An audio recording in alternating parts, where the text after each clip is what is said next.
सेहरा के देख हमर होला दुल्हा देना।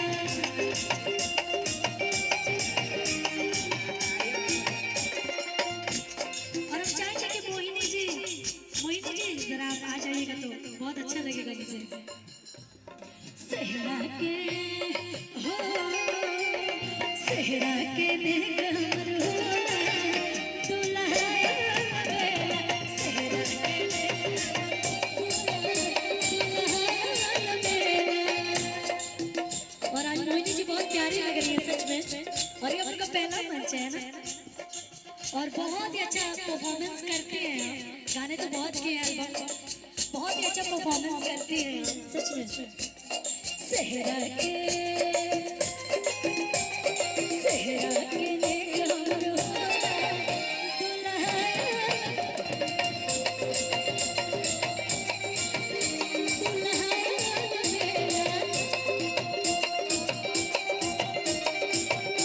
क्या बात है।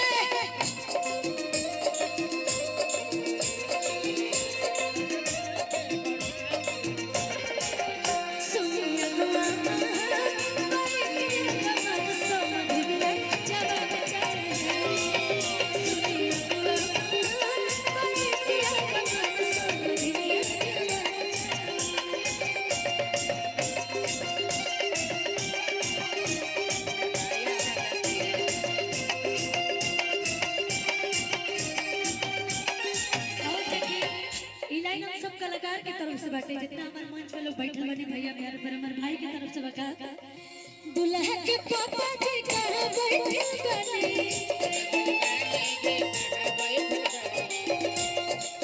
अगर दूल्हे राजा जी के पापा जी हमारी आवाज को सुन रहे होंगे तो ये लाइन आपके लिए है।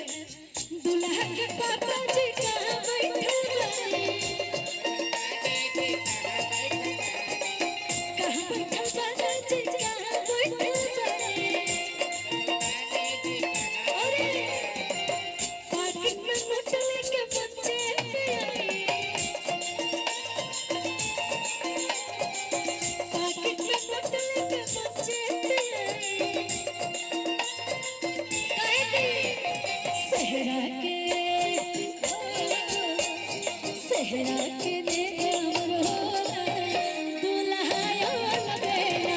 सेहरा के देख हमर होला दुल्हा देना।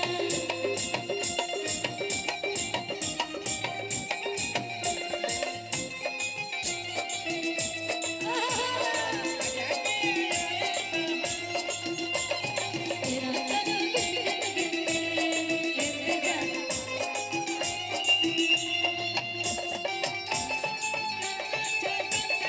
दस ग्यारह बारह तेरह एक दो तीन चार पाँच छः सात आठ नौ 10 11 12 13 तेरा करूंगी गिन गिन के इंतजार। आजा पिया तेरा करूंगी गिन गिन के इंतजार। आजा पिया सेहरा के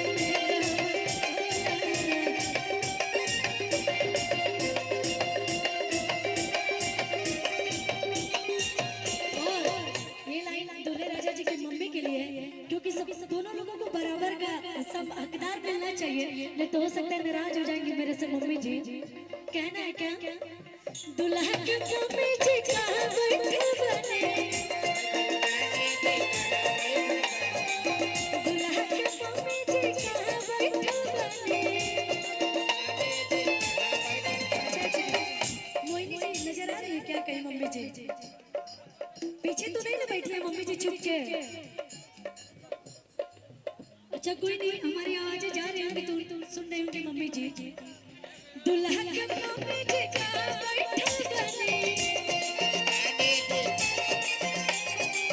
कहां बैठल बने जी कहां बैठल बने।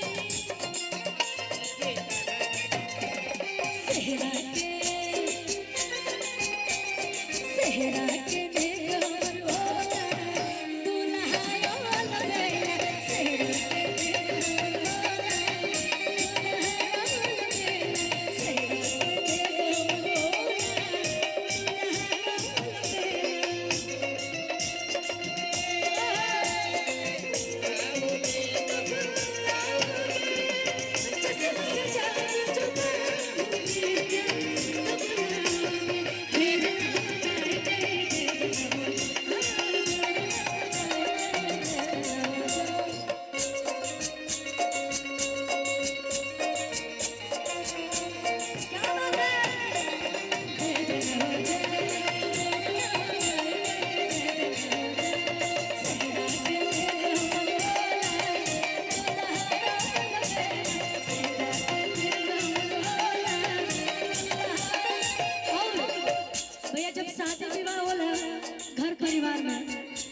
तमाम तरह के बहुत सारा रस्म होला, बहुत सारा चीज होला।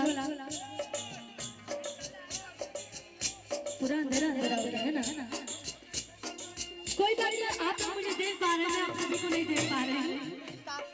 बहुत सारा रस्म होला, छोटा से लेके बड़ा, बहुत अच्छा से रीति रिवाज अपन।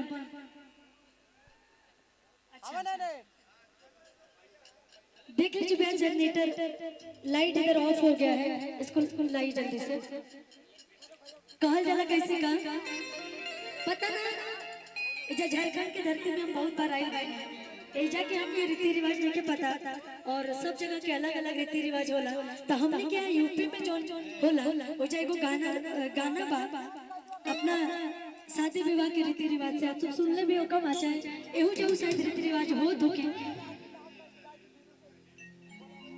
कि अरे मार मार के गवे मांगो,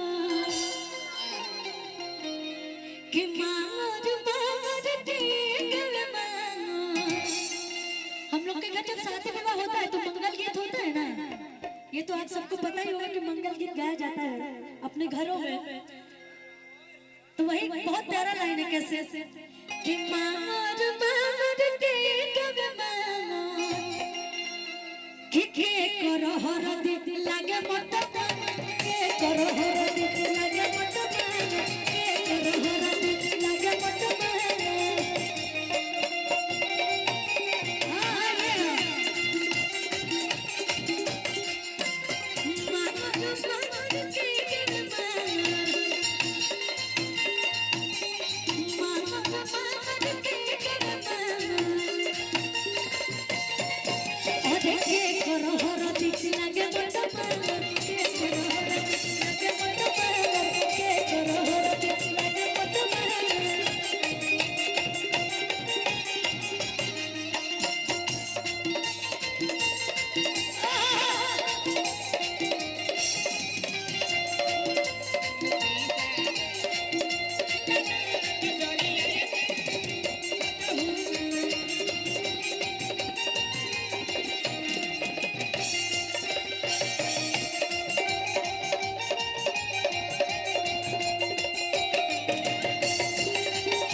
कैसे कहत है लड़की अरे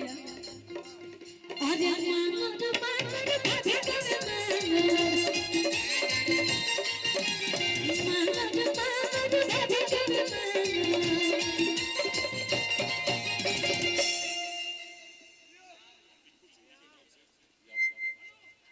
बिक्कू सिंह भैया की तरफ से बहुत प्यारा सा आशीर्वाद है, बहुत बहुत धन्यवाद भैया आपको।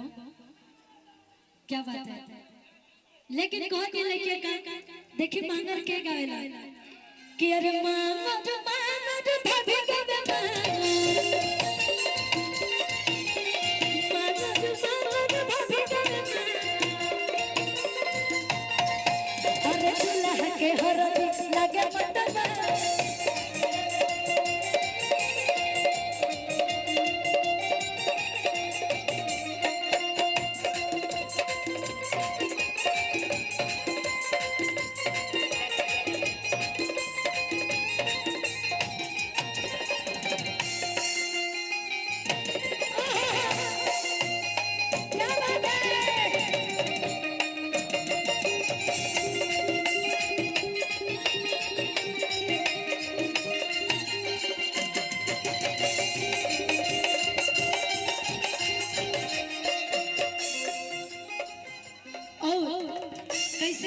एक और रसम होना चलने दीजिएगा भैया। अरे कई कोने पोखरा के बने मोरू, कई कोने पोखरा के बने मोरू, अरे कई कर दुल्हा के मिली घोटा, कई कर दुल्हा के मिली घोटा।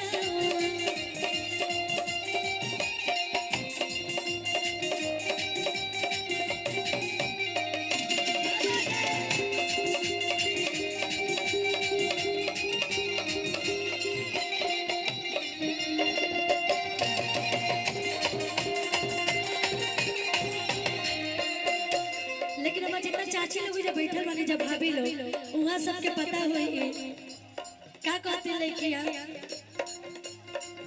और ये बुआ खोने पोखरा चीज बांधे मोरो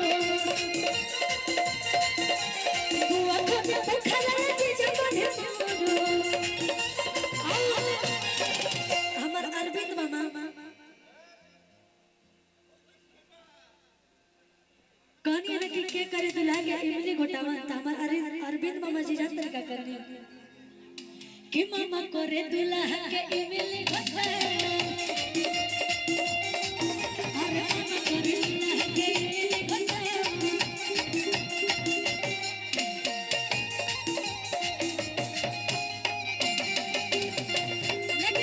लेकिन भैया जगह लेकिन दूल्हे राजा जी के मामा जी जो कि अभी आज तो तिलक है लेकिन शादी कब है भैया 18 तारीख को इमली घोटावन करेंगे कमलेश जी मामा जी पता है क्या कर रहे हैं और कमलेश मामा जी दूल्हे राजा जी का इमली घोटावन करेंगे कैसे और मामा को रे दूल्हा के इमली